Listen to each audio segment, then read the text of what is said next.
Listo.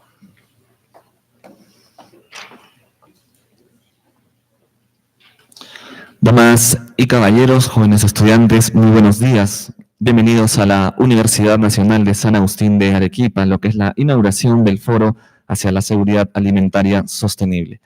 Vamos a empezar esta actividad saludando, por supuesto, a la presencia de nuestras autoridades. Saludamos al doctor Roel Sánchez Sánchez, rector de la Universidad Nacional de San Agustín de Arequipa.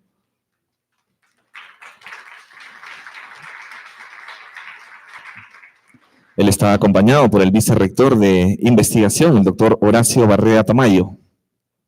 De igual manera, saludamos la presencia del doctor Gary Burninsky, investigador de Purdue. Contamos con la presencia del señor decano de la Facultad de Ingeniería de Procesos, el doctor Henry Polanco Cornejo. De igual manera, nos acompaña el decano de la Facultad de Agronomía, el doctor Mateo Poco Pinto. Saludamos, por supuesto, la presencia del ingeniero Julio Herrera Ojeda, representante de la ministra de Agricultura y Riego.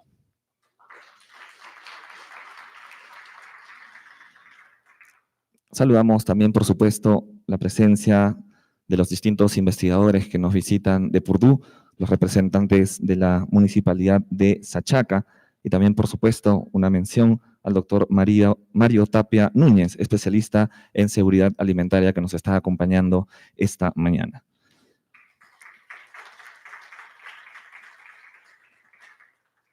Las palabras de bienvenida van a estar a cargo del vicerrector de investigación de la Universidad Nacional de San Agustín de Arequipa. Recibamos con fuertes aplausos al doctor Horacio Barreda Tamayo.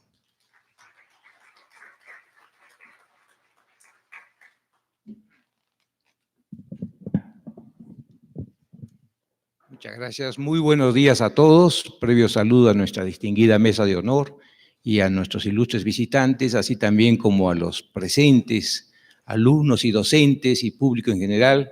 Es para la Universidad de San Agustín un grato honor ser sede y haber organizado junto con la Universidad de Purdue este evento. Es un evento trascendente por cuanto tiene que ver con el futuro de nuestra región, el futuro de nuestro país. Como ustedes saben, tenemos un convenio y queremos investigar en ciencias de la sostenibilidad, como es el agua, la energía, el medio ambiente, el suelo, y todo eso se refleja en el tema que es el tema de este evento, que es la seguridad alimentaria. Pues no podría haber la seguridad alimentaria si no tocáramos esos otros componentes. Y la seguridad alimentaria es un factor a futuro decisivo porque no puede haber sociedad, no puede haber desarrollo ni progreso si es que no tenemos seguridad alimentaria. Es un riesgo que debemos tratarlo debidamente y para eso es este evento, para que primero comprendamos la magnitud del problema que se va a presentar, reconocer el primer paso y toda la vida se desarrolla en la medida que resolvemos los problemas que se presentan y se deben presentar, es que está este evento, primero para conocer, para saber.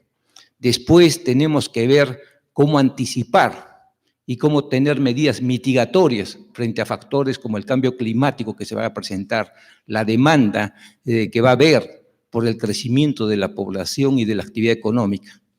Todo eso tenemos que anticiparlo y es un deber, es una necesidad, tanto de nuestras autoridades como de las nuevas autoridades. Todos, el deber de una autoridad es justamente anticipar los riesgos futuros. Y ese gran riesgo es el de la alimentación. Por eso es la importancia y trascendencia y por eso es nuestro deber tomar la máxima atención y difusión de lo que se debe hacer para evitar problemas y desastres futuros. Bienvenidos a este evento y muchas gracias a los ponentes. Gracias. Muy bien, agradecemos las palabras del vicerrector de investigación de la Universidad Nacional de San Agustín de Arequipa, el doctor Horacio Barreda Tamayo. Seguidamente vamos a tener la presentación del Foro hacia la Seguridad Alimentaria Sostenible y va a estar a cargo del investigador de Purdue. Recibamos con fuertes aplausos al doctor Gary Burniski.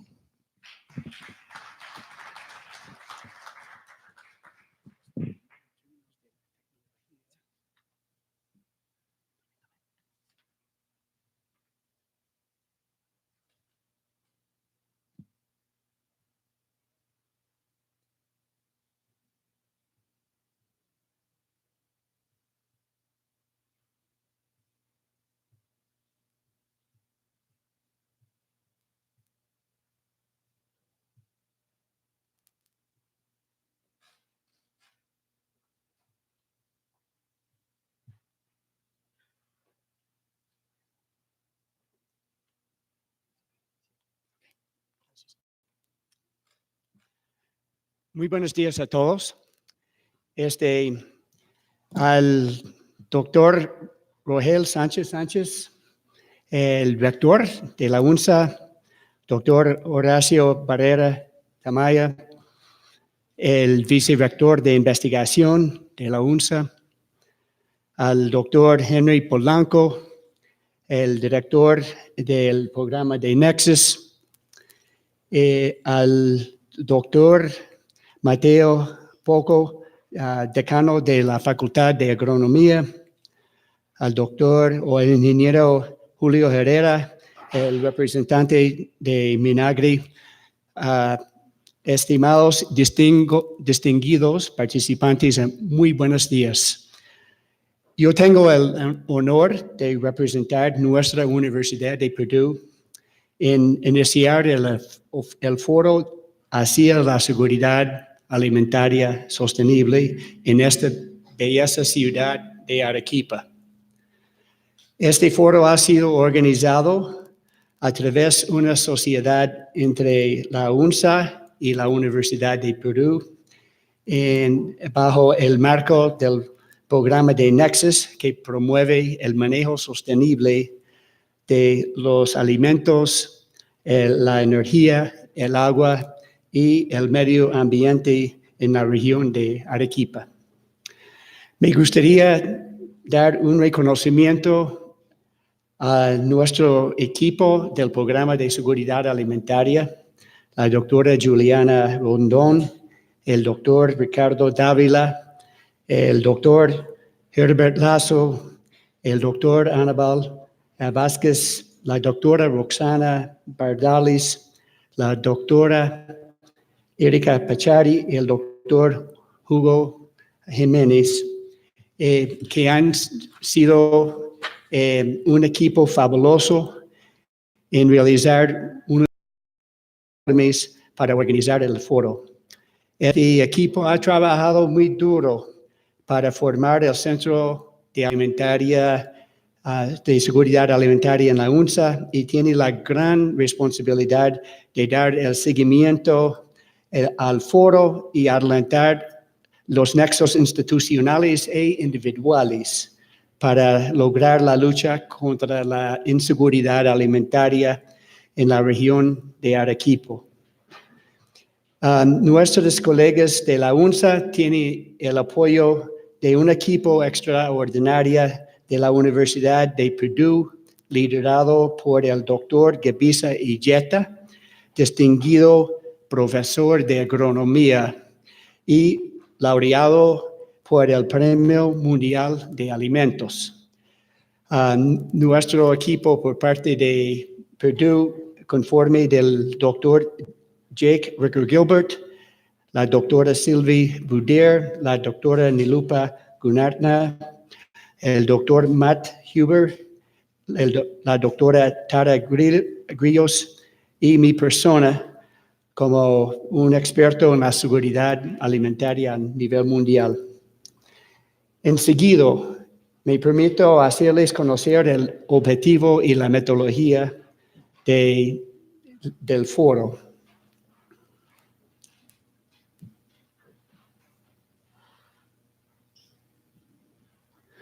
Pues nosotros siempre empezamos a reconocer qué es la seguridad alimentaria, porque en realidad hay muchas definiciones diferentes y pues nosotros utilizamos la definición que tiene el Foro, que es una situación que existe cuando todas las personas a todo el tiempo tienen el acceso físico, social y económico a los alimentos suficientes, seguros y nutritivos que satisfacen las necesidades dietéticas y las preferencias alimentarias para una vida activa y saludable.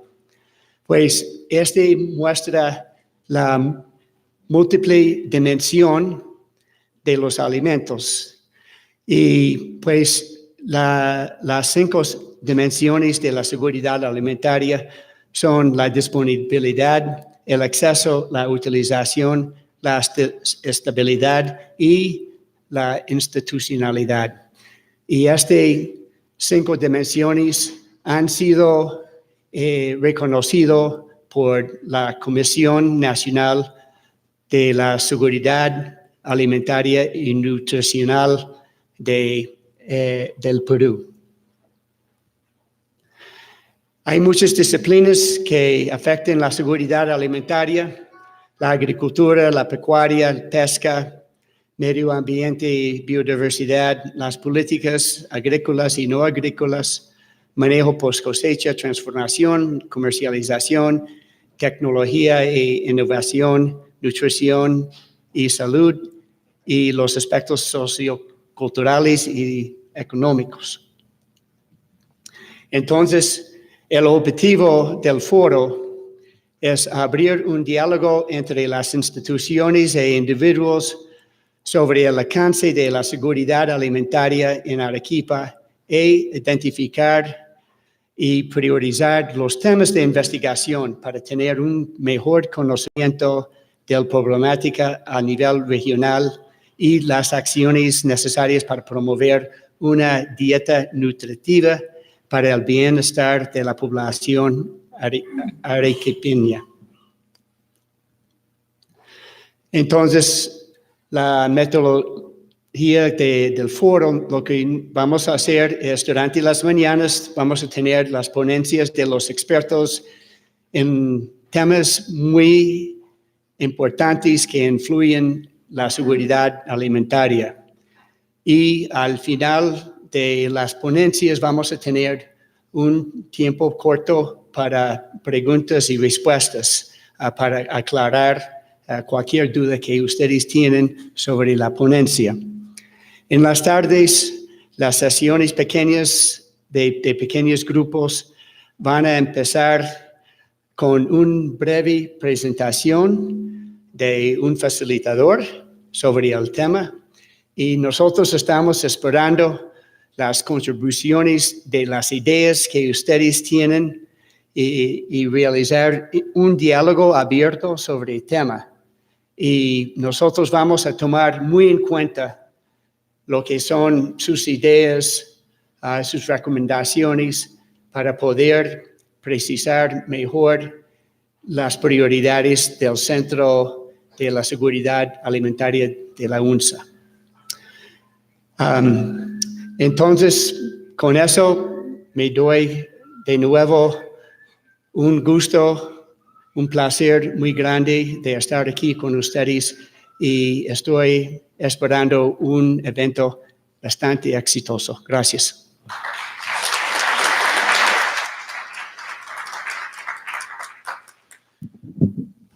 Muy bien, fue la presentación del investigador de Purdue, el doctor Gary Burninsky. Seguidamente vamos a tener las palabras de inauguración del Foro hacia la Seguridad Alimentaria Sostenible y van a estar a cargo del rector de la Universidad Nacional de San Agustín de Arequipa. Recibamos con fuertes aplausos al doctor Roel Sánchez Sánchez.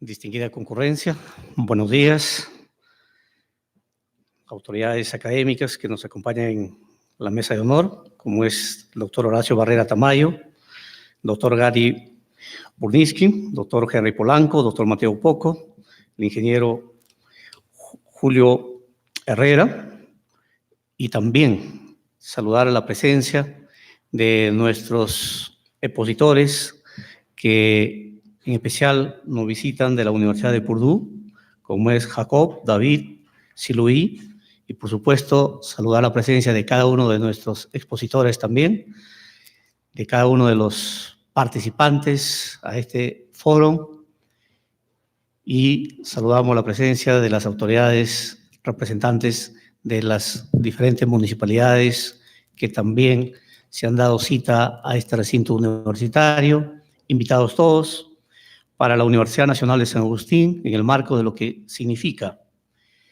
el quehacer de la universidad. No solo estamos comprometidos con la formación integral de nuestros educandos bajo su modelo educativo, sino que también como universidad estamos comprometidos con ser una alternativa que como institución contribuya a ser agente de cambio económico y social. Y en esa perspectiva hay otras funciones inherentes al quehacer de la universidad. Una de ellas está estrictamente relacionada con la investigación, la innovación y el emprendimiento. Y en el quehacer de la investigación, como UNSA, pues venimos trabajando en dos frentes. Uno, en lo que significa la generación de semilleros de investigación con nuestros alumnos del pregrado, a través de lo que lo hemos denominado investigación formativa. Y, obvio, el otro frente es la investigación científica, humanística, tecnológica, conocida también la investigación básica y aplicada. Y esta lo venimos desarrollando a través de los centros de investigación, de los institutos de investigación, y a partir del año 2019 a través del posgrado en el programa de doctorado, donde nuestras investigaciones se centran en 32 líneas identificadas por Consejo Universitario a propuesta del señor vicerrector de investigación, en el marco de que estas líneas respondan no solo a solucionar problemas de la región Arequipa, sino también del país, tal cual lo ha identificado el ente rector de Ciencia y Tecnología, como es CONCITEC. Por lo tanto, en lo que viene a ser la investigación, tenemos proyectos de investigación y tenemos programas de investigación.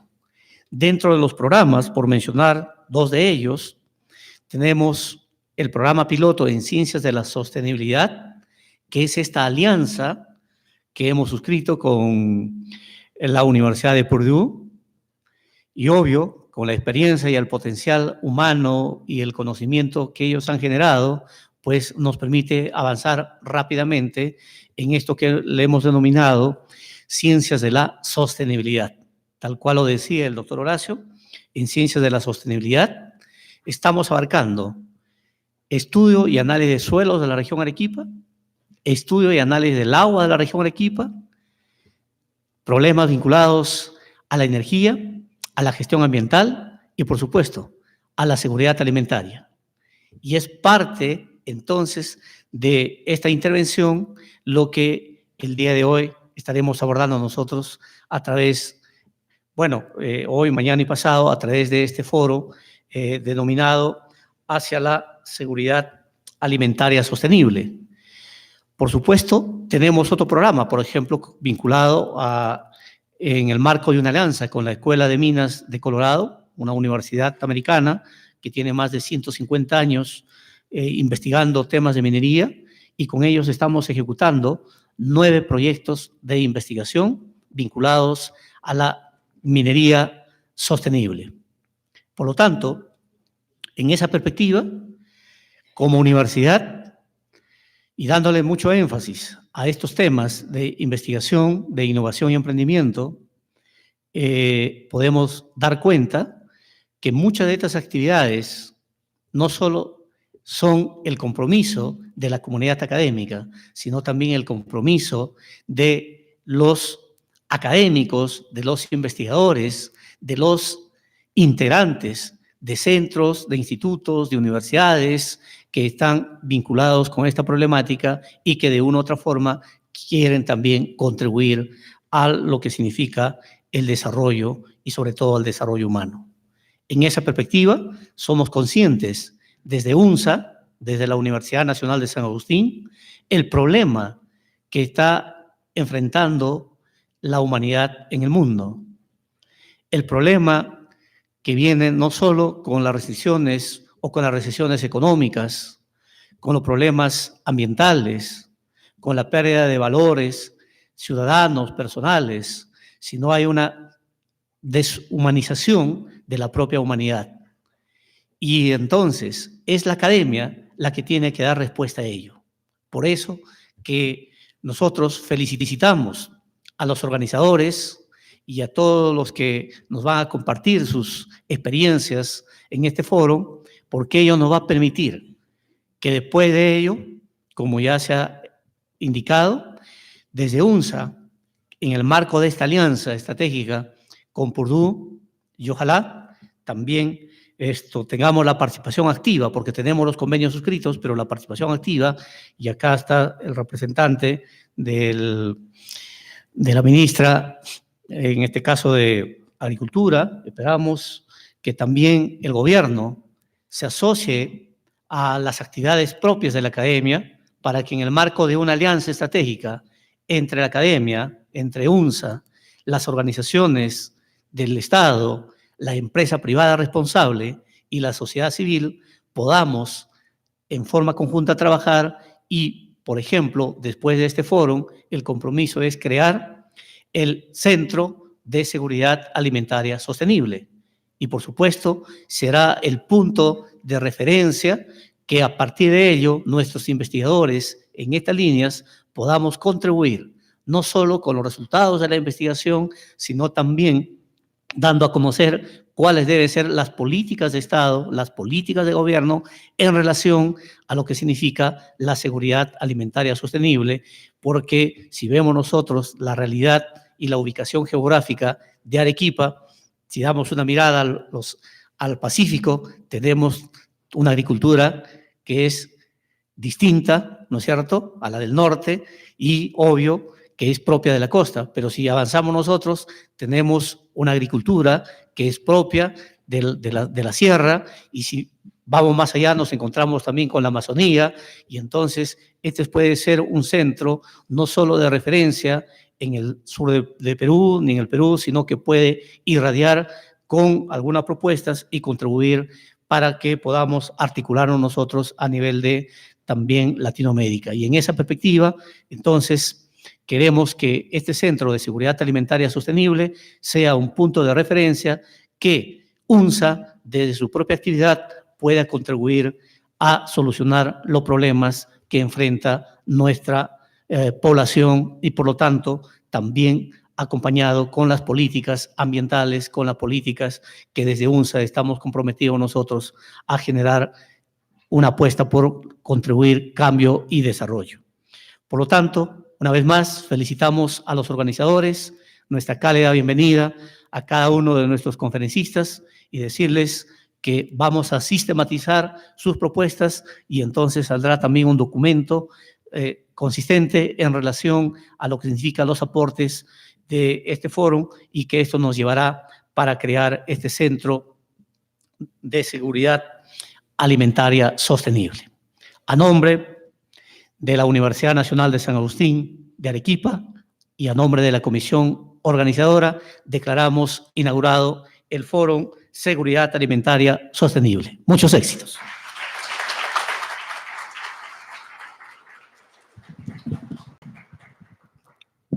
Muy bien, y con esas palabras, el rector de la Universidad Nacional de San Agustín de Arequipa, el doctor Roel Sánchez Sánchez, da por inaugurado el Foro hacia la Seguridad Alimentaria Sostenible aquí en la Universidad Nacional de San Agustín de Arequipa. Vamos a invitar al señor rector a colocarse al centro, acompañados.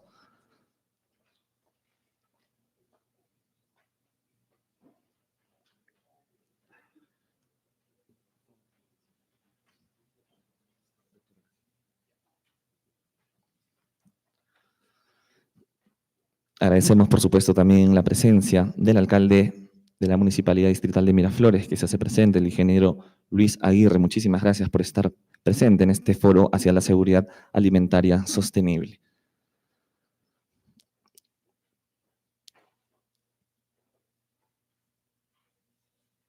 Muy bien, ahora sí, invitamos a nuestras autoridades a descender para dar inicio ya a las ponencias en esta mañana, aquí en el Paraninfo de la Universidad Nacional de San Agustín de Arequipa.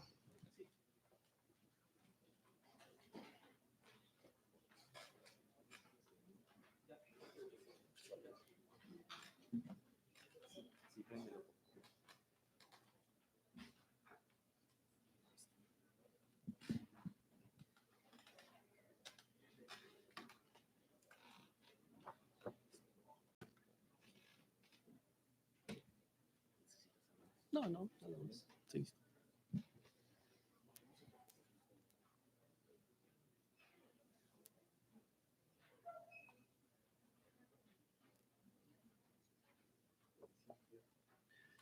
Tengan todos ustedes muy buenos días. Estamos aquí en el Foro de Seguridad Alimentaria Sostenible. Es exquisito tener a tanta gente presente, a muchas personalidades referentes a este tema. Obviamente ya hemos hecho la presencia de nuestras autoridades, para quien pido de nuevo un fuerte voto de aplausos.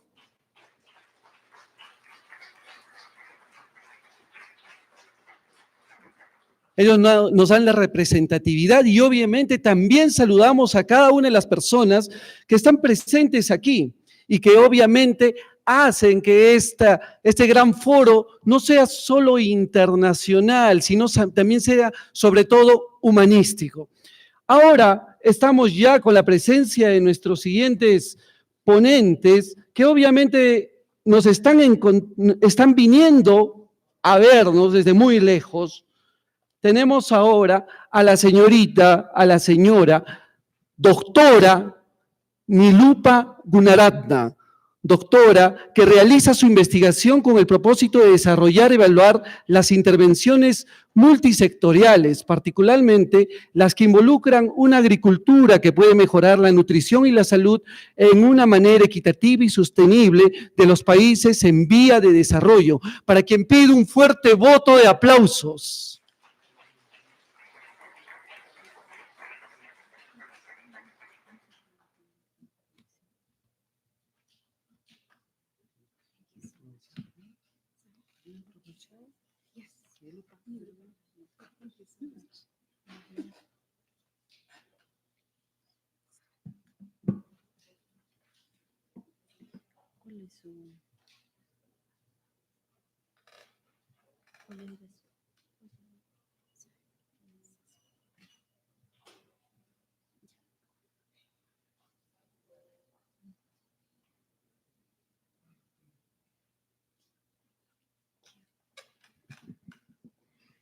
Thank you so much for that introduction, and to all the distinguished guests and professors and students who are here. It's really a great honor to be part of this important forum. What I'd like to do as I'm starting out here is to talk to you about the double burden of malnutrition in the world and in Peru, and to start by proposing some issues that I hope will inform the discussions of the next couple days. Just to give you an introduction, I represent two departments at Purdue University, and I would like to just say a few words about that, especially as I know there are several students in the room who might be interested. We have two different departments at Purdue, one on nutrition science and one on public health, and we have been very strongly engaged in research, in teaching, and in policy formulation, both in the United States as well as internationally. We offer a focus on food insecurity and on vulnerable populations and reaching people equitably through interventions, programs, and policies.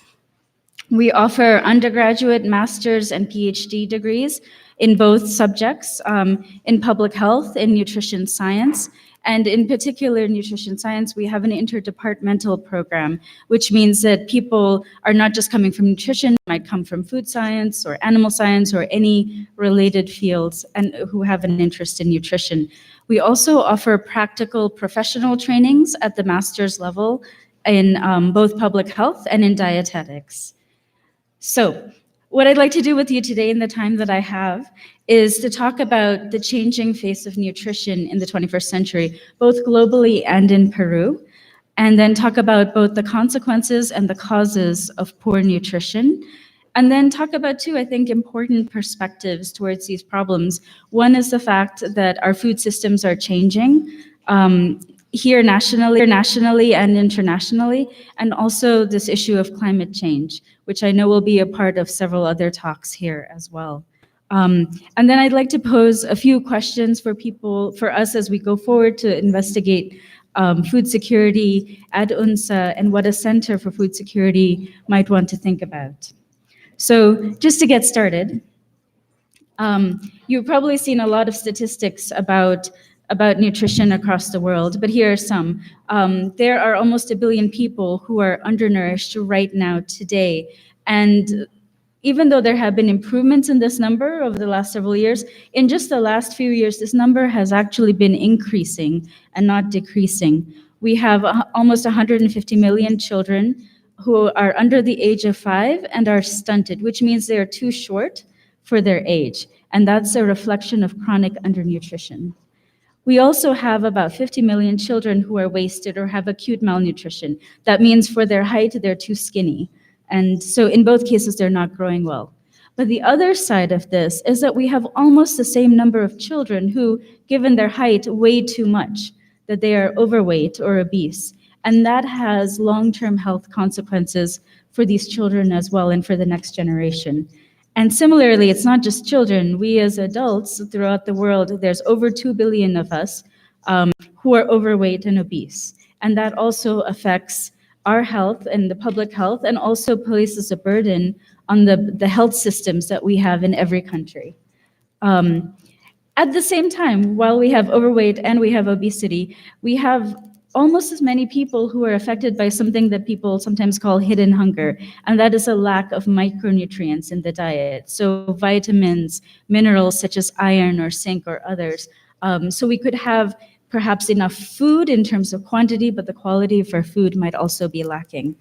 And the real challenge here is that these problems exist together in one country, even in one individual. So most countries of the world face multiple problems of both undernutrition and overweight and obesity, sometimes with anemia or with hidden hunger. And so this overlap gives us what is often called a double burden of having too much, too little, or not enough good quality.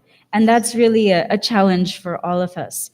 And it's not just at a national level. 16 million children who are both chronic undernutrition. There's also 8 million children who are both stunted with chronic undernutrition, but are also overweight. So it's really not well understood why we can have in one child two problems that should be very different, right? And that's a challenge for all of us.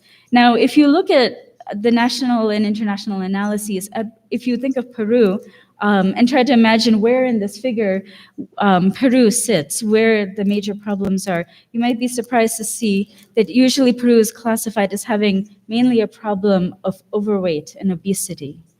And I'll give you a lot more numbers to talk about why this is so. That doesn't mean the other problems don't exist, but really the huge burden that the nation is facing is along these lines of overweight and obesity. So why are we looking at malnutrition in all of its forms, both over and undernutrition? First is the basic issue that having a good, safe, nutritious diet is a fundamental right for everybody. So that is a value in of itself.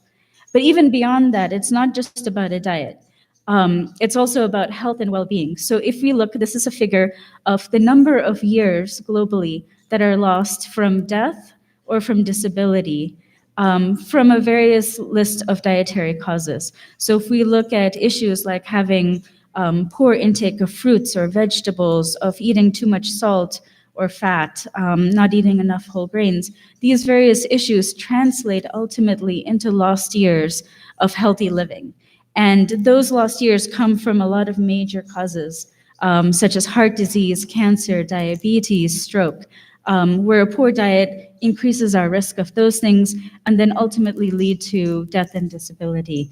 So that's another reason to think about why these things are important. If we look at the risk factors, the reasons why people in Peru either do not live a good quality life or die before they should, this is where things stand. So you see the issues, the rankings of risk factors for death and disability in 2017. The highest one is malnutrition, so that's more focused on undernutrition, acute or chronic.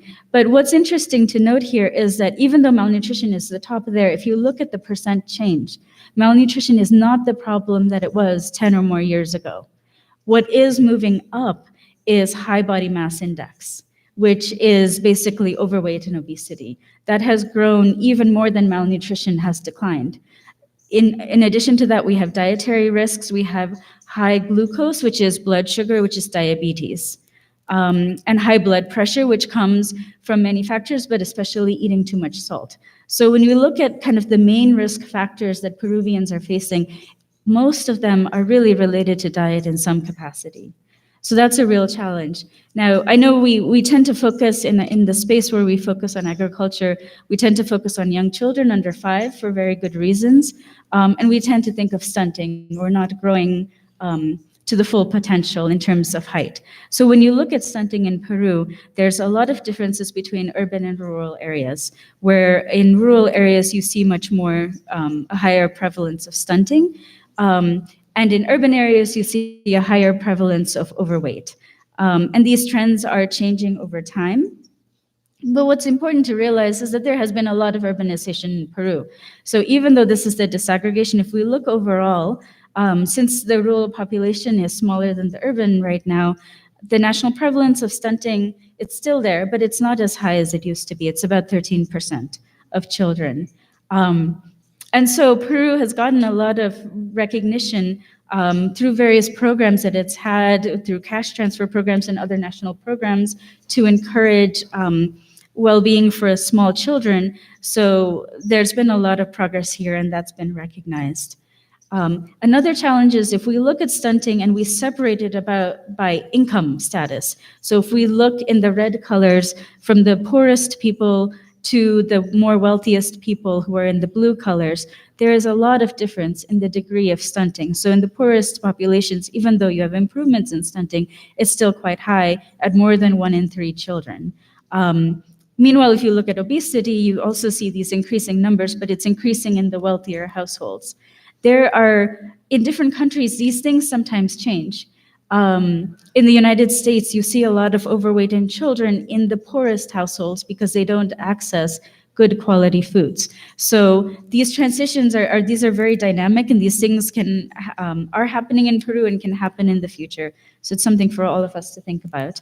If we look at some other issues, underweight is improving. So if we look at children and adolescents, so children in school, and then the teenage years, we see that really overweight and obesity is increasing dramatically. So more than 1 in 4 children and adolescents in Peru right now are overweight. And that's a very young age to have these kinds of issues. These will have a consequence throughout their lifetimes and then into the next generation when they go on to become parents and have children. So this is something to be paying attention to. Us as adults, overweight and obesity is extremely high. More than half of Peruvian adults are overweight or obese. And that number is only increasing. There is growing diabetes, there's some improvements in blood pressure and anemia, but some of the risk factors, again, for example, looking at blood pressure, the intake of sodium, the intake of salt, in Peru is much higher than the global average, and that also has an effect on health and well-being. If you look at anemia varies across the country. It really depends on geography, along with a lot of these other types of outcomes. It's much higher in young children than it is in mothers. And there are various programs that exist already in the country that help reduce the prevalence of anemia. But the reason why there is a difference between mothers and children is something that needs to be better understood. Why there are geographical differences also should be investigated. Now, in terms of micronutrient malnutrition, looking at vitamins and minerals, it's very hard to have data on this. There are some data from Peru, Not all of it is recent. They indicate mild to moderate problems of micronutrient malnutrition. If we look at global numbers, these are the numbers for the Americas and the Caribbean. They're quite variable, but they indicate a problem in issues particularly around vitamin A, iodine, zinc, and iron. Iron, which is one of the major determinants of anemia. And those affect both children and women, in particular, who are vulnerable to these issues. So there are solutions that Peru is already doing a lot of things, as well as other countries in the region. So there's a lot of supplementation that exists. There's some degree of fortification. I think you all would be more experts than me on this. So there are some solutions and there are some strategies. They don't always reach everyone. And so that's an issue, and that's something that's worth considering. Who is being reached? Who's adequately reached? If we do interventions, how do they fit in with what programs already exist? Are we going beyond what's healthy? Are we still not reaching enough? Do we complement what other policies and programs already exist? Those are things to think about if you think about new initiatives along these lines. So overall, in Peru, when we look at, again, undernutrition, especially in children, in terms of targets for the country, things are proceeding. The problems are not solved and they're not equitable, but there is progress being made. There are other places where their progress is happening, but it's slower. And then in terms especially of adult health and these issues of kind of overweight and obesity, that's where there really isn't the progress, and sometimes an increase of the problems rather than a decrease. There are national plans to address some of these issues, and there are targets for the country for some of these outcomes and not for others. So for example, looking at issues of salt intake, which contributes to hypertension, there aren't national targets around there. But there are some national policies around iodization, taxes for sweet beverages like Coca-Cola. There are some things that are happening. And maybe one of our challenges is to think, how do we fit into this program and policy environment and make contributions on a national level? So let me talk a little bit about the status of children and why we focus on children, and to a similar degree to women, especially during the reproductive years.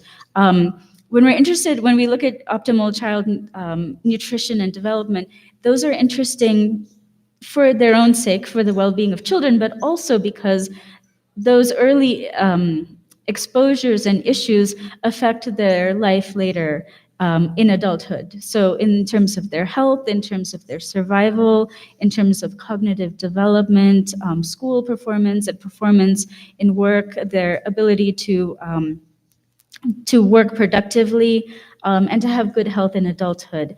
Those are all affected by childhood experiences.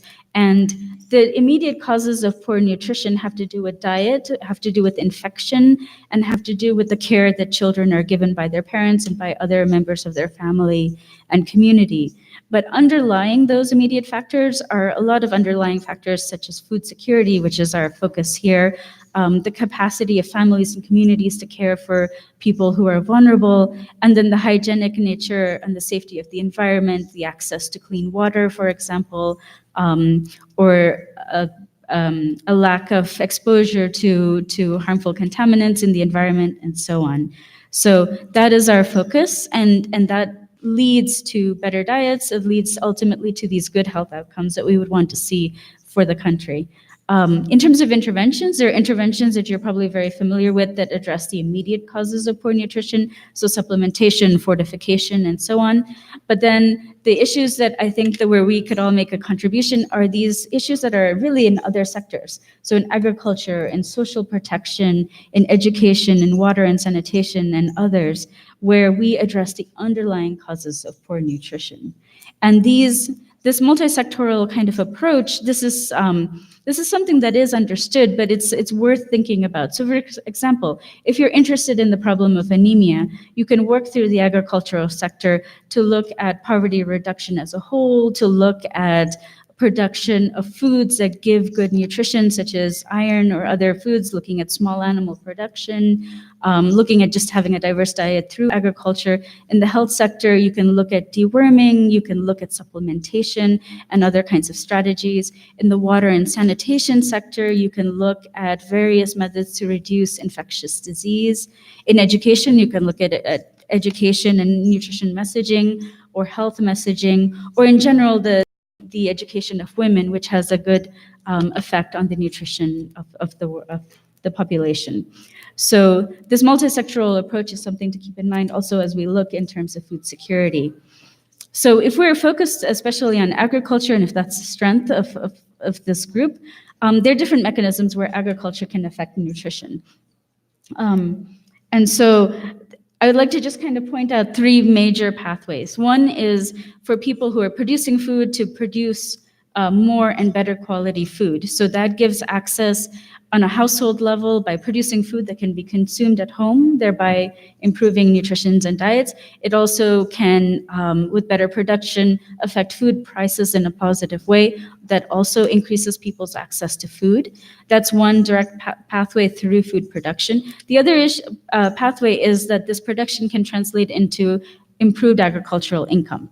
And that income can be used by families for food, for other kinds of food that they can purchase, as well as other expenditures, for example, in health, to access better health care, and that can also improve nutritional status and well-being. The other issue is if agricultural programs and policies are done in a gender-sensitive way that helps empower women in particular, that can give women access to income that allows them to take care of their families, to provide for themselves and their children and for others, that can reduce the burden of work that especially women in agricultural settings have, and that will also improve diets and health, not just for women themselves, but for their whole families. So it's important to think of these pathways. There are many other factors that obviously are in this story. So the enabling environment, the environmental factors around water and climate, all of these play a role. And I would argue, and I'll argue this more in the following slides, that perhaps the main pathway that we should think about is really like how we improve agricultural incomes, and then how we can encourage those agricultural incomes to be translated into things that improve nutrition and health. Because as you know, like income can be used in any way.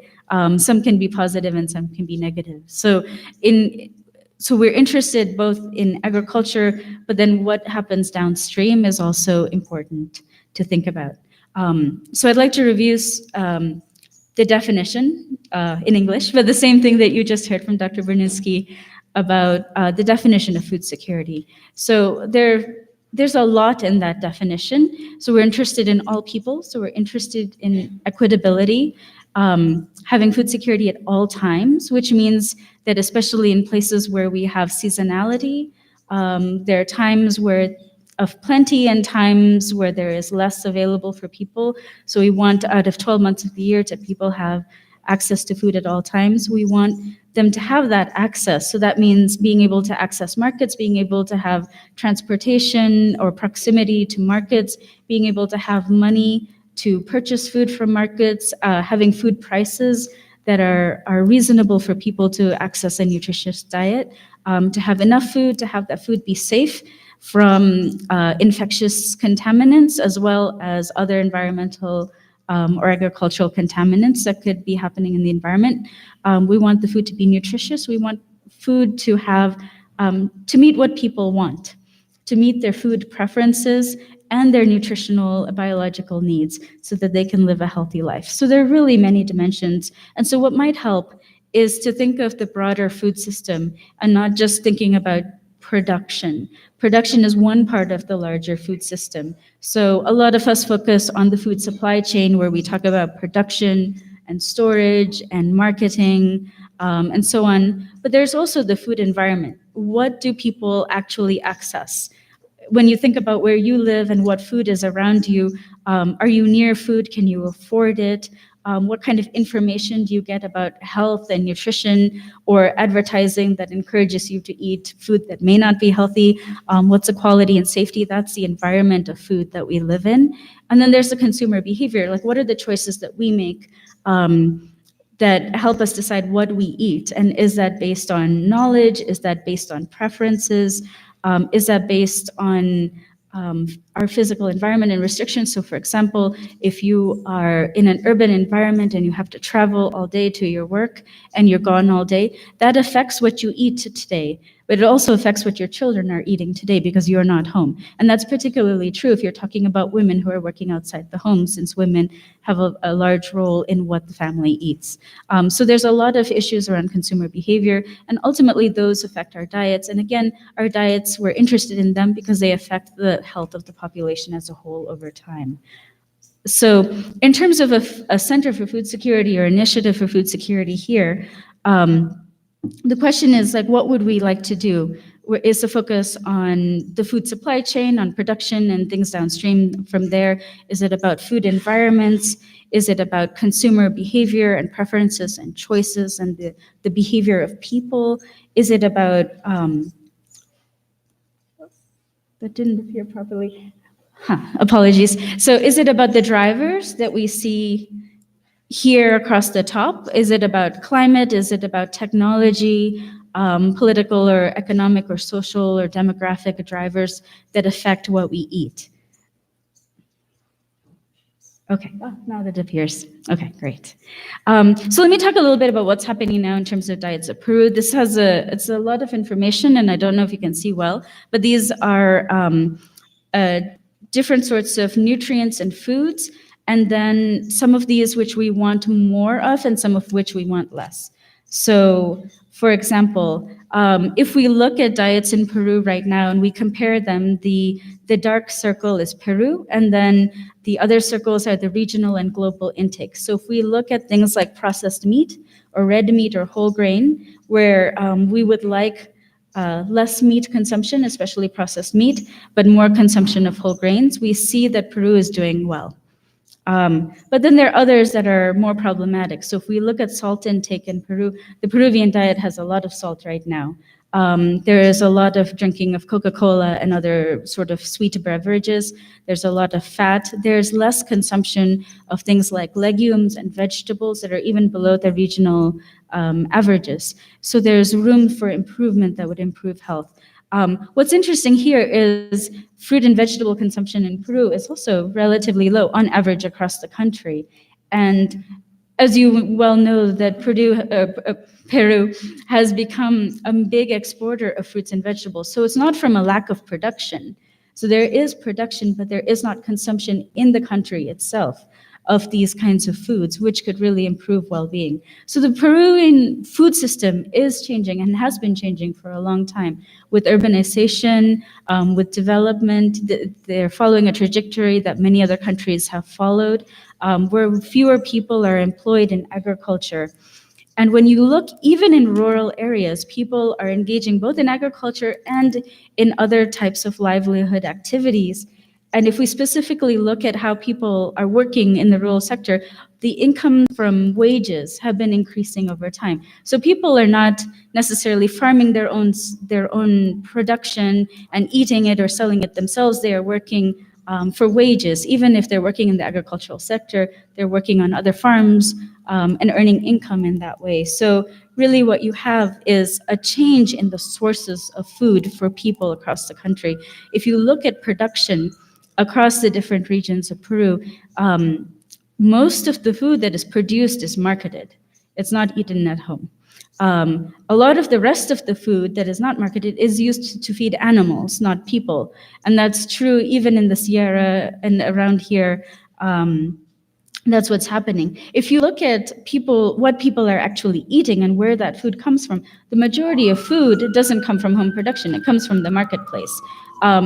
And that is even true of people who are extremely poor. So if you take even the poorest people in Peru, the majority of their food actually is coming from the market and not from their home production. And even if you then move to people who are still poor but a little bit less poor, that majority increases more and more. So what we have here is really like people working and sourcing food through a cash economy. It's not through home production. And so the question really for us is, how do we now encourage a healthy, nutritious diet in this sort of cash economy? Okay. All right. So as I'm sure you know very, very well, the imports and exports for food and agricultural products in Peru has been increasing dramatically, and in particular the exports. So when you look at what is being exported, most of those foods are not traditional products. They are more non-traditional. So things like avocado, just common around here, asparagus, grapes, fruits. These are actually pretty nutritious, good foods, but they are all going to an export market. And what I think is important here is I know other people will speak about climate change. When you're exporting these kinds of foods, you're also exporting water, right? And in this sort of economy, another issue is transportation and infrastructure. So the producers who are on the coast have good access to markets. But when we move away from the coast and we look in the Sierra or the forest region, cities like Arequipa incur a lot of transportation charges when they have production, when they want to link to markets or to producers that are further in the countryside, as well as to domestic and international markets. That increases the costs that are associated with production and marketing. So, okay, so that's what's going on with just a brush and an overview of what is going on in the food system. But there's another aspect, and that, of course, is climate change. Climate change is impacted by the various aspects of our food system, and that leads to extreme weather events. And this, I know, is very familiar in Peru, in particular, the El Nino, which affects production, and it affects a lot of variability in terms of production. So that has a major role in food security, and it affects food security not just by affecting productivity, but it can affect the road infrastructure, it can affect food prices, and therefore it reaches both urban and rural populations. And one thing to note is some of the dietary preferences that we have ultimately do contribute to climate change. So I can talk about that very briefly. The issue is mainly around a production of animals. And animals are really very, very tricky from a nutritional standpoint. Because if you look at very, very poor food insecure people who don't have a good quality diet, and especially children, having some animal foods, whether it's meat or milk or eggs, can be very beneficial for children, for everybody who really has a very poor quality diet. But it's very easy to go on the other extreme of having too much. And our concept of too much is not very well calibrated. It's easy to go farther. And that desire, especially for animal products, both drives greenhouse gas emissions and other things that contribute to climate change, as well as affecting our health and well-being, increasing our total calorie intake, our intake of fat, and even some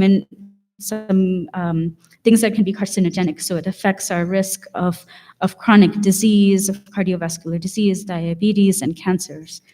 So these things are all connected. As you all know, the ENSO affects a lot in terms of weather when these events happen, affecting rainfall, affecting fisheries and fish production in particular, and that affects prices, and that has been well documented.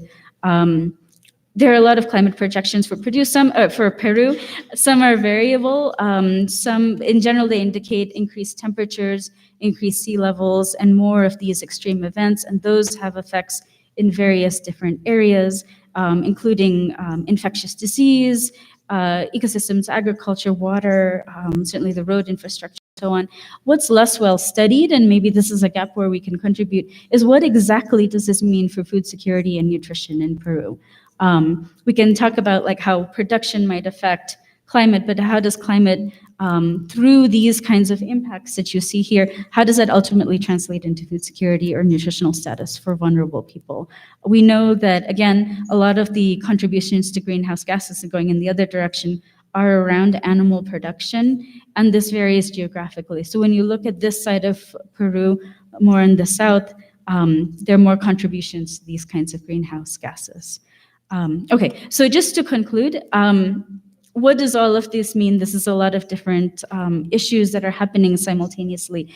In terms of a what could be done at UNSA and how UNSA can use its strengths and its capabilities to contribute here. I think it's helpful maybe if we have a chance to discuss in the next couple of days what the goal of working on food security in this region actually is. It's hard to define exactly what food security is because there are a lot of factors like urbanization, this issue of overweight and obesity that has really become a major risk factor for health and well-being, this transition from production and kind of bartering in traditional systems into a cash economy, the changes in our food system, climate change. And then we also have to think about not only what it is that we want to improve, what exactly are the outcomes we want to improve, but also who do we want to impact most? So geographically, where exactly are we thinking about urban as well as rural? Are there specific vulnerable groups that we all could identify that are particularly at risk that we want to target? If we want to really address these, it really takes a transdisciplinary approach, where we look at not just how we look at problems, but also what capacities we want to build in terms of training students, and what methodologies we want to pursue in integrating those. It would not make sense for me to collaborate with nutritionists here to work only on nutrition, because it would not make sense for somebody else to work only on post-harvest or soil or climate, because all of these things are interrelated and all of them affect others. So to integrate nutrition, issues of nutrition and equity across the activities that this group does would be important. Again, it's important to think about what expertise do we need in terms of, and can we do that through collaborations? Do we do that through training of students, and expertise in what exactly in terms of methodology and subject matter? And then I just want to say one thing about whether the work that we do is going to be descriptive. I'm guilty of this, having just described a problem to you, but not really talked about solutions. This is a graph of some publications from West Africa that a colleague of mine compiled recently. She was working on capacity and looking at nutrition in West Africa, and she looked at the 4 countries that had the most research in areas of food security. And these different colors are the contributions of describing the problem in a publication, talking about programs to solve the problem or policies to solve the problem. And you can see the blue part is the dominant part. Most of the publications that did happen, and there were not many in these areas, so there was an issue of research capacity and production in general, but most of the research that did happen only described a problem. It didn't investigate the solutions. So in terms of contributions, I hope that we'll work not just on saying that there are problems in this area or in the country, but also talking about what can actually work to solve those problems and can work at scale. And then finally, I'd like just to leave you with this picture again about this idea of having a broad food systems approach. Looking at agricultural production alone doesn't necessarily translate into food security, because the food supply chain, it's at the heart of the food system, but it's only the beginning. There's so much more that translates down. And if our ultimate goal is food security, of having people having a healthy diet, there's a lot more that needs to be tackled. And so this is my final question to you all. If you're thinking about a center or an initiative that UNSA is leading, what does this all mean in terms of mission, in terms of vision, in terms of the strategies that are followed for research or education or policy? So thank you very much for listening.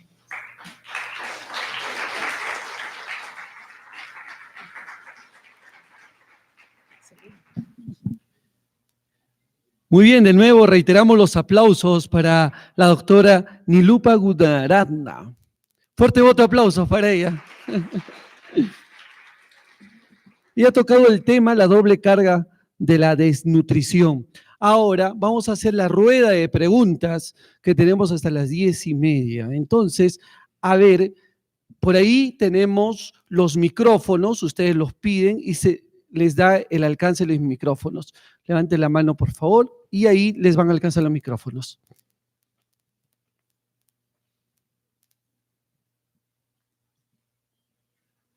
Ahí hay una pregunta, por favor.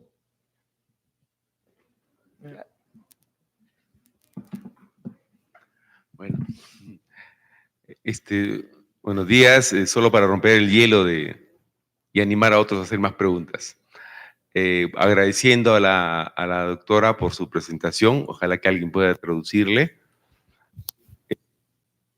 Ella, quería yo enfocar o referirme al concepto de seguridad alimentaria que ella nos compartió, seguridad alimentaria. Ahí decía que se trata de proveer los requerimientos nutricionales todo el tiempo, y creo que eso es obvio, que nadie va a discutir eso, pero detrás de eso se puede encerrar, puede estar oculta o disfrazada un hecho importante, que muchas veces en el Perú los programas sociales enfocan la atención, los programas sociales, alimentarios, nutricionales, van a atender de una manera asistencial a la gente pobre, dándole a los niños, repartiéndoles las vitaminas, repartiéndoles los desayunos, los almuerzos. Claro, y puede funcionar eso buenos meses durante el año, pero eso es una manera totalmente, digamos, insostenible, porque eso te acaba el programa social, se acaba la posibilidad de dar la seguridad alimentaria a los requerimientos nutricionales. Entonces, muchas veces el Perú o los gobiernos peruanos en los últimos años se han jactado de que los problemas de desnutrición han disminuido en el Perú por la acción de los programas sociales. Pero la pregunta ¿es eso sostenible? Muchas veces ahí hay acciones asistenciales y acciones hasta demagógicas de por medio, porque en realidad esa población pobre no tiene la capacidad de alimentarse. Terminado el programa social o con cualquier problema que exista por cualquier razón, se interrumpe la provisión de esos alimentos.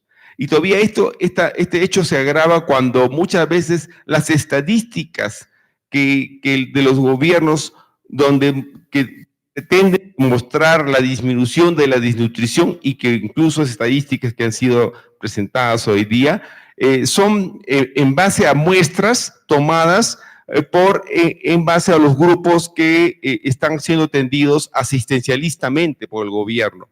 Entonces, esos avances, entre comillas, para solucionar el problema de la desnutrición no son, en mi concepto, sostenibles. Y que claro, por eso, cuando decía, recurro ahora al inicio, cuando el concepto de seguridad alimentaria dice de all the time, o sea, todo el tiempo, pero ahí está encerrada la trampa.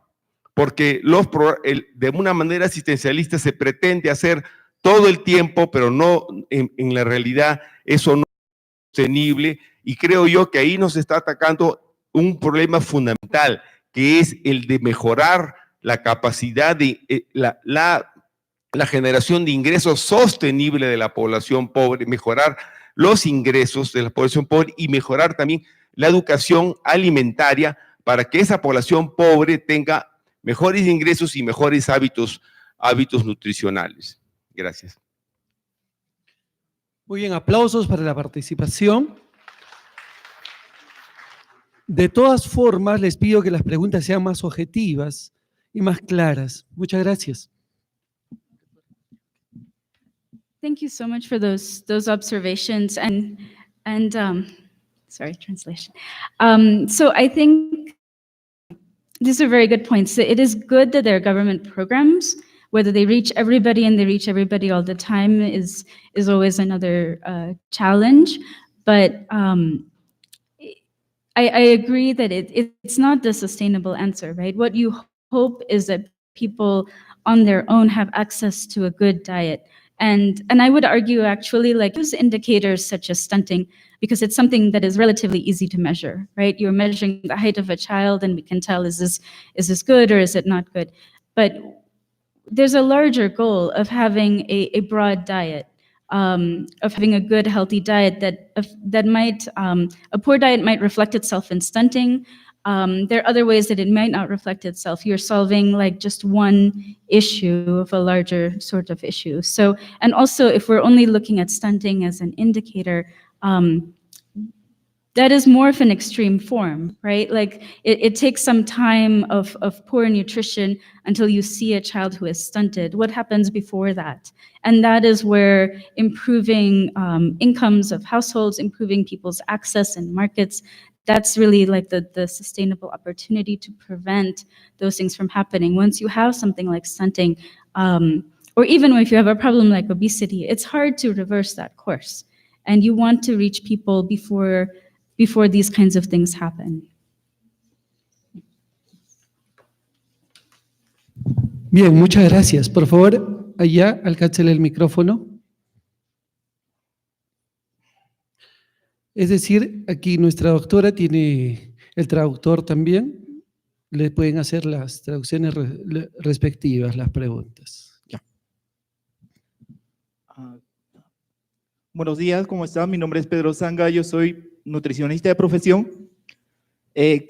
Bueno, un poco para comentar la pregunta o el comentario del señor. Las políticas públicas nacen ante la necesidad de algo, de resolver un problema. Y el problema de la desnutrición, de la anemia, de la obesidad es multicausal, multifactorial. Los programas sociales, de hecho, no están para resolver solamente ellos ese problema, sino que se debe trabajar o es contribuir en mejorar hasta reducirlo. Bueno, mi pregunta puntual es, se habla mucho de la seguridad alimentaria, pero se deja un poco de lado lo que es la soberanía alimentaria. Yo quisiera que también ambos conceptos deben de estar estrechamente ligados, porque si no garantizamos la producción, la disponibilidad, el acceso de los mismos pueblos, de las políticas que ellos mismos puedan generar, va a ser difícil que en todo momento se alcance o se garantice que la seguridad alimentaria en los ciudadanos, en la población, ¿no? En los grupos vulnerables. Gracias. Muchas gracias. Aplausos para nuestro participante. Yeah, thank you for that comment, and it's a good point as well about anemia being beyond just the realm of health and having multiple factors, and that's an argument for this multi-sectoral approach. I think in terms of access and of these other kinds of things, I think one question for us is, in what ways do we want to, as I was saying, in what ways do we want to impact that story? And the other issue is, like, do we, in terms of taking a really multi-sectoral approach ourselves, so that we are looking at something like production or stability in production, but then also looking at these downstream types of issues to address what I think you're talking about is more around the access issue, is that are there complementary things that we should be doing simultaneously? So I guess I'm throwing the question back at you, that maybe what we're doing needs to be complementary and have multiple aspects that address ultimately those issues. Muy bien. Aquí adelante, por favor, el micrófono.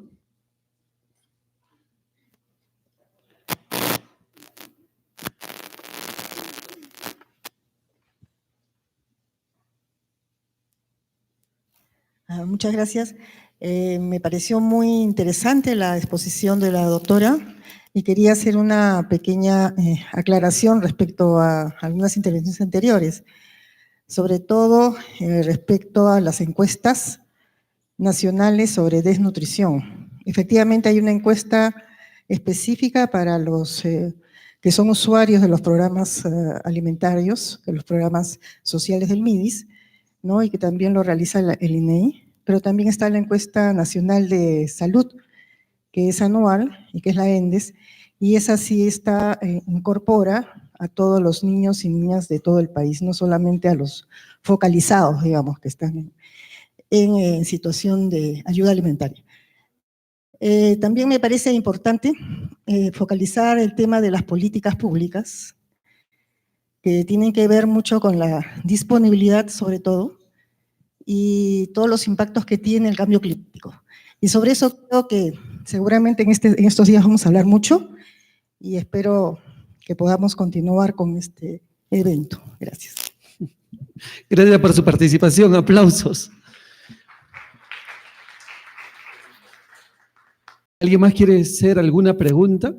Buenos días. Yo quería, en primer lugar, felicitar a la ponente por la brillante exposición y porque se ha preocupado por una realidad que es tan diferente a la de suya. Nosotros en Perú tenemos dos grandes problemas. Uno es la obesidad. Somos el tercer país en obesidad. Primero está Estados Unidos, luego México, luego nosotros, Perú. Y tenemos el otro problema, que es la desnutrición en las zonas rurales. Entonces, pero también tenemos otro problema enorme, ¿cuál es? La de los residuos. Nuestro país es un país netamente minero y por lo tanto tenemos muchas sustancias tóxicas que afectan a la agricultura. Los agrónomos pueden decir de que ahora no hay una agricultura sana, se usa mucho insecticida. Entonces esos residuos a nosotros nos afectan en lo que es salud. Entonces por eso es la mayor incidencia en cáncer. Yo quería saber si en este programa que están ustedes trabajando con la universidad se está viendo si se va a investigar residuos de pesticidas o de insecticidas en todo lo que es la agricultura, porque es uno de los problemas que más afecta a Perú, sobre todo a la región sur, o sea, desde Arequipa hasta Tacna, vamos a ver que el cáncer gástrico se ha incrementado en un 100%. ¿Sí? Esa es mi pregunta. Gracias.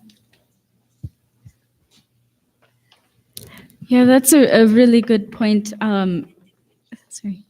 That's a wonderful point about how this is not just about agriculture, but it's also about these environmental exposures, and some of them can come from mining, where people are engaged in that for employment, and they're exposed, and they bring that to their families. And in terms of food, looking at these agricultural chemicals, that is, I think is an important area, because we see this globally now as people use more agricultural chemicals. These things can be positive, right? Because they have an opportunity to increase production, to prevent losses, but they have to be used well, and people have to be aware of what their food what their food contains and doesn't contain. And I think another issue that is related to that is that as people become more aware of these issues, that also affects their food choices, right? So if you're concerned about the safety of your food, then you are not going to buy them, especially, for your children or someone you think who is very vulnerable. That will, whatever beliefs that are there, whether they are accurate or they're not accurate, or we are not informed or we don't have data, regardless, whatever the beliefs are, will affect our behaviors and what we eat and we don't eat and what we provide for our families. So I think those are important issues. I think it needs to be assessed. In terms of what people are using, so in terms of agricultural chemicals, what people are using they using it in safe ways? What are the exposures in the food itself and the safety of that food? And whether people's beliefs are accurate, and whether we are addressing people's concerns appropriately about that, because that will change consumer behavior. In terms of other environmental pollutants, that is certainly a concern, and it's multifactorial. So it can come from mining, it can come from minerals or metals, or it can come from infectious disease as well.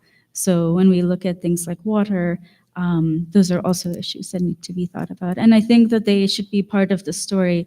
Again, it's not about crops and animals, but also a larger issue of health and well-being should include those topics. Muy bien. ¿Alguien más quiere participar? Buenos días. Muy agradecida por la participación de la doctora. Sí, en nuestro país usted ha escrito varios datos. Sí, pues la seguridad alimentaria se ve dentro del enfoque de sus 5 dimensiones. Dentro de ellas lo que ha hablado de la disponibilidad. Pero también hemos hablado de políticas. Entonces, nosotros, si bien es cierto, las políticas, dentro de ello hay un programa Juntos, hay programas de incluir para crecer. Hoy la nueva visión que tenemos, no dejar a nadie atrás, etcétera.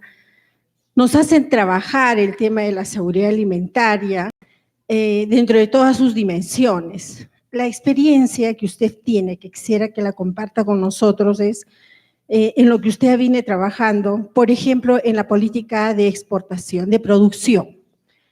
Nosotros no vemos claro en las políticas de nuestro país la parte de la soberanía alimentaria. Es más, es algo que ha contenido la aprobación de la Estrategia de la Seguridad Alimentaria 2013 al 2021, porque el término no les gustaba a algunos padres de la patria y sacaron el término de la soberanía y finalmente no está, digamos, disfrazado el problema. Pero el problema de la soberanía es decirle pues a la población que decida qué es lo que va a comer. Básicamente hablamos de los grupos vulnerables.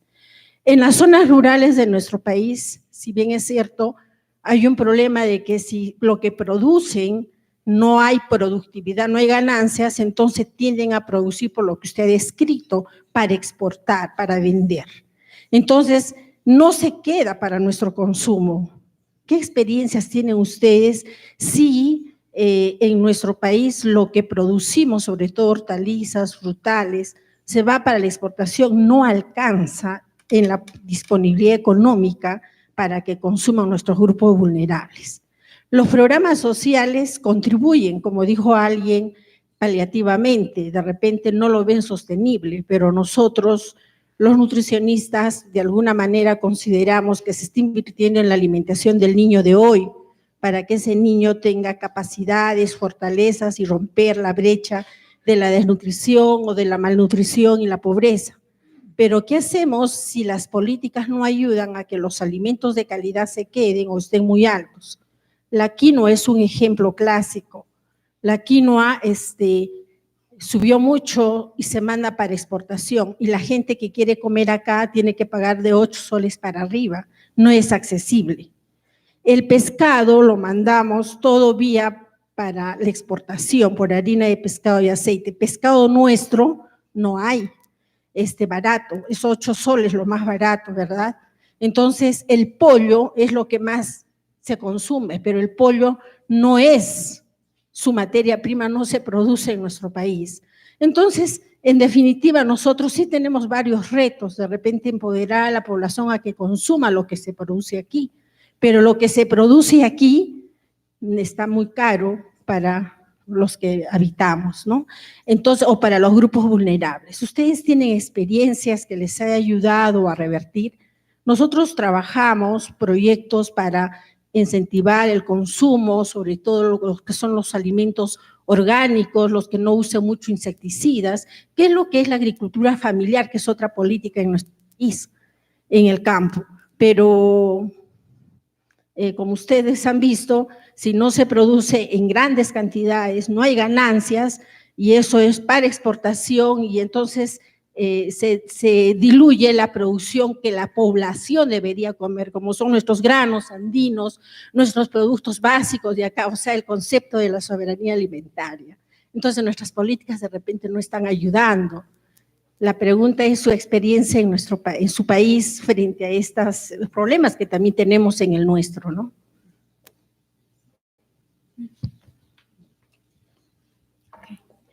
Yeah, thank you for bringing that. I know there's a speaker, I think, in the afternoon that will talk about processed foods and kind of the changing diets and the reasons for that. And I think this is a really important issue. I think if you talk to a poor farmer who does not have very much land, but he's growing these kinds of crops and he needs money to take care of his family, right? And if you have something that is of extremely high value, like quinoa or avocado, or something like that, it's a very difficult thing to say to that farmer, like, eat this instead of getting money from this, where you can buy a lot of food.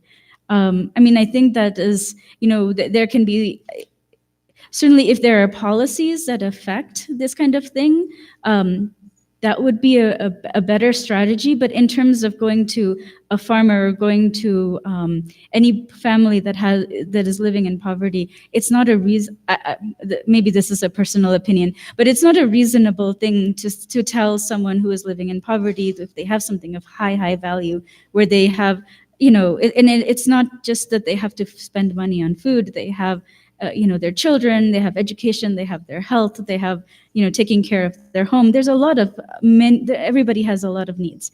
So the alternative, and what is happening, because while there's export of these really good foods, there's also a lot of import of processed foods, of packaged foods. These things are in the market, they're cheap. They last a long time, so if you don't eat them right away, the shelf life is good. So those have advantages for people who don't have a lot of money. And so there is that transition towards those kinds of cheap, processed, long shelf life foods. And I think that you can encourage to some degree some home production, but it can be, you're also adding the work load of, if you say like, okay, if you can grow some small vegetables on your, that is work, that is water, that is labor, usually of the woman of the house who will kind of manage those things. And then next year you would do it again, and next year you would do it again. So it's not always motivating either to encourage kind of that home gardening sort of approach. So it's really a complicated issue of what would be best. I think that, and I'm very new to Peru, but I think that the diet here, and especially the traditional diet and the idea of food here is, it's very positive. People have had this good Andean diet, and it's known. And so I think like there could be ways of promoting a healthy diet that goes back to some of the more diverse diets of fresher fruits, vegetables, meats, and so on, that were available before, to help people understand the choices that they make when they go to the market, in particular. So I think that could be one avenue as well. Bien, muchas gracias. Ahora sí damos un fuerte voto de aplausos para la doctora Nilupa Gunaratna, que tocó el tema de la doble carga de desnutrición. Ahora les invitamos a participar del break en el hall, saliendo, para volver, por favor, a las 11 de la mañana con nuestra siguiente ponente internacional, que es la doctora Silvia Brugner, con sinergias y contraposiciones al suelo causadas por las estrategias de conservación de suelo y agua. Les esperamos. Muchas gracias.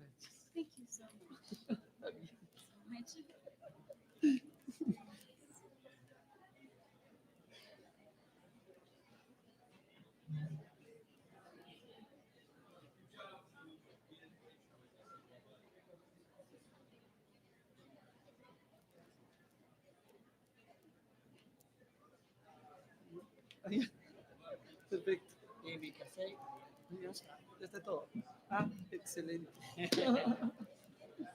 Bueno, muy buen trabajo. Muchas gracias.